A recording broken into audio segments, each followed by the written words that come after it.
자, WKBL 챔피언 결정전 3차전 용인 삼성생명과 청주 KB스타즈의 맞대결을 데이터로 한번 깊숙이 들여다보겠습니다. 지금 한 팀은 정말 벼랑 끝에 서 있거든요. 그런데 이 숫자들을 보면요, 우리가 생각지도 못한 이야기가 숨어 있습니다. 현재 시리즈 스코어 2대 0입니다. KB스타즈가 정말 압도적으로 앞서 나가고 있죠.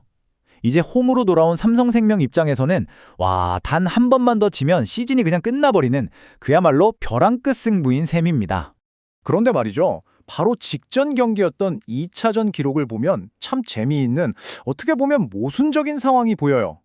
여기 보시는 것처럼 한 팀은 리바운드를 완전히 장악했는데 승리는 다른 팀이 가져갔다는 거죠. 도대체 어떻게 이런 일이 가능했을까요? 바로 이 통계성의 모순, 여기에 3차전의 결과를 예측할 수 있는 아주 결정적인 단서가 숨어 있습니다. 그럼 지금부터 저와 함께 그 데이터들을 하나하나 파헤쳐 보시죠. 자, 그럼 본격적으로 경기 데이터를 뜯어보기 전에요. 시장에서는 이번 3차전을 어떻게 보고 있는지 그 흐름부터 한번 짚어보겠습니다. 배당률을 보면요, KB스타즈 승리에는 1.28, 그리고 삼성생명 승리에는 2.72가 책정됐네요.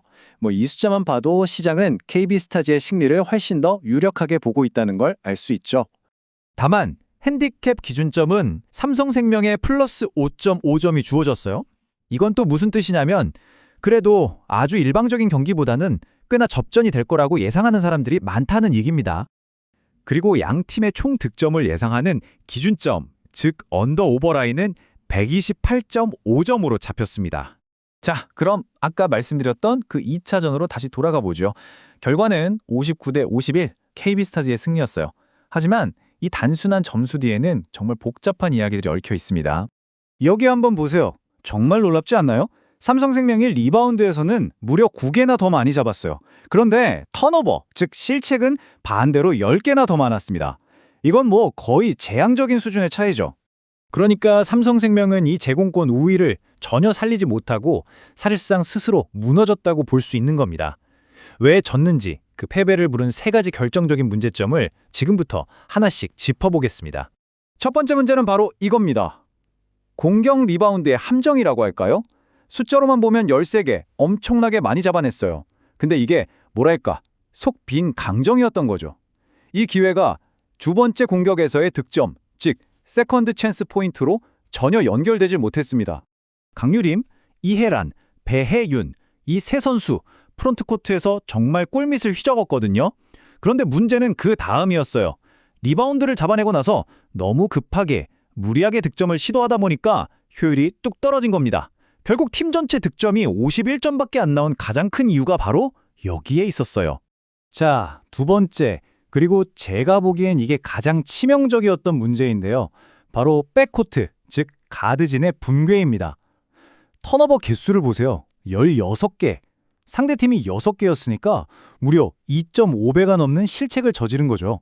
특히 공을 운반해야 할 하마니시 나나미 선수와 강유림 선수가 둘이 합쳐서 9개의 턴오버를 기록했어요. 거의 재앙 수준이죠. 거기다 3점슛까지 하나도 안 들어가니까 상대 수비는 골 밑에만 집중하면 됐고 삼성생명 공격은 완전히 숨통이 막혀 버렸습니다. 그리고 마지막 세 번째 문제입니다. 바로 파울 관리예요. 이것도 완전히 실패했습니다. 팀 전체가 무려 23개의 파울을 범하면서 결국 중요한 선수들이 파울 트러블에 걸리는 상황까지 이어진 거죠. 자, 그럼 이제 반대로 이긴 팀 KB스타즈를 한번 볼까요? 사실 KB스타즈도 슛이 잘 들어간 날은 아니었어요. 그런데도 이겼단 말이죠. 그 비결은 바로 가장 중요한 데이터를 정확히 컨트롤했기 때문입니다. 이 숫자들 좀 보세요. 정말 처참합니다. 2점 슛 성공률이 30%도 안 되는 29.6%, 3점 슛은 더 심해요. 17.9%. 아니, 이렇게 슛이 안 들어갔는데 도대체 어떻게 이긴 걸까요? 바로 이겁니다. 정답은 자유투였어요.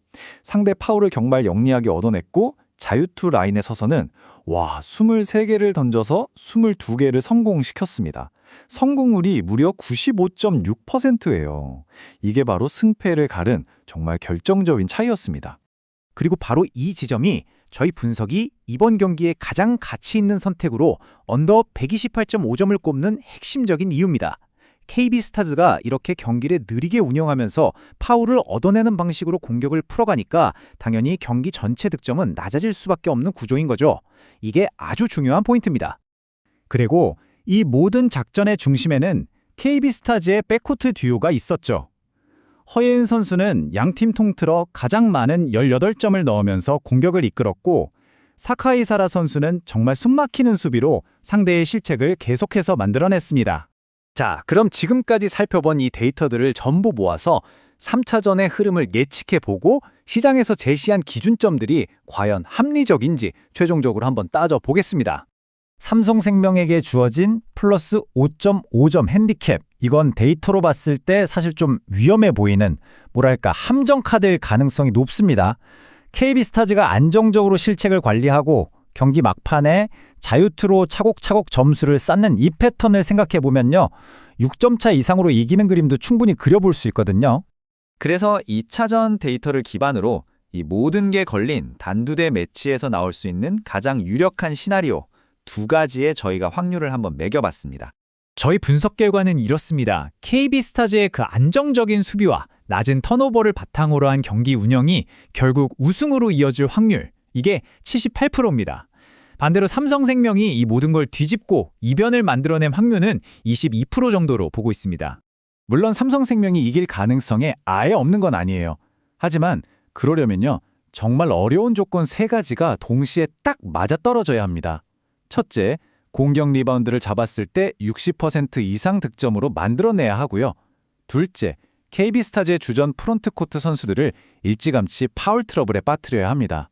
그리고 마지막으로 3점 슛을 최소 3개 이상, 그것도 높은 성공률로 터뜨려줘야 합니다. 이 3가지가 다 일어나야 한다는 거죠. 오늘 분석 역시 최근 흐름과 핵심 데이터를 바탕으로 꼼꼼하게 승패를 예측해 보았습니다. 채널을 응원해주시는 슈퍼스탱스는 더 질 좋은 분석을 제공하는데 큰 원동력이 됩니다. 제가 준비한 분석은 참고용으로 활용해 주시고 최종 선택은 구독자님들의 날카로운 판단에 맡기겠습니다.